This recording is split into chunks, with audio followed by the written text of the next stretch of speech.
For this next exercise, we have to have a training tool like this. I got a plastic jar. I'd recommend not using glass, plastic jar. Probably I got this reused because I didn't want to buy something new, so I found it used at somebody else's house. I filled it with granite rock because it gives it a lot of weight, and the granite rock is loose on the inside, so it's going to force me to have focus during this exercise.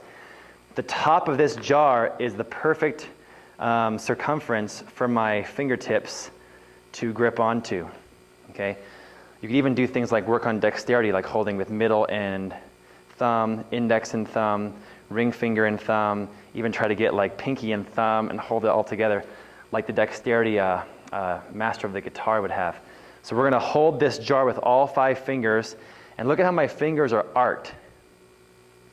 It's perfect. We wanna have these bent, arced fingers so that the joint is not being bent backward, but our muscles and the different fascia and such in our hand is getting strengthened and worked.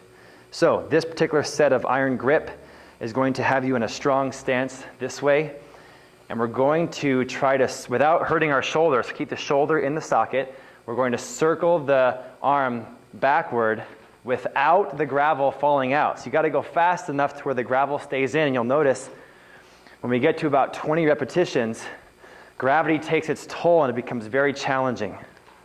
So we're circling it. I can hear the gravel rattling around, but I'm not letting it fall out. And then once I hit about 20, I go forward. And now it's really, really tough. I keep my spine straight, my legs rooted, and my head up. And I'm breathing deep. After about 20 repetitions on that side, we switch to the other hand. Okay, so other leg forward now. Do our backward circles. Keep the head up, the back straight, and the stance rooted.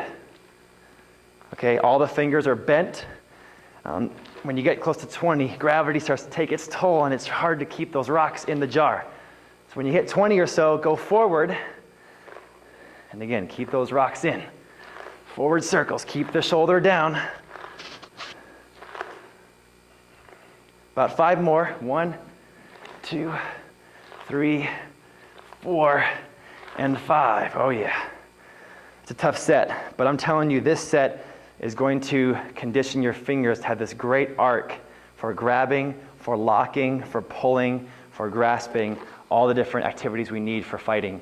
And this is one of my favorite things to do with my grips for the iron bone set. So again, I think we want to do about 2 or 3 sets of this exercise in the course of the 60 to 90 minute iron bone session, and give yourself a day of rest in between.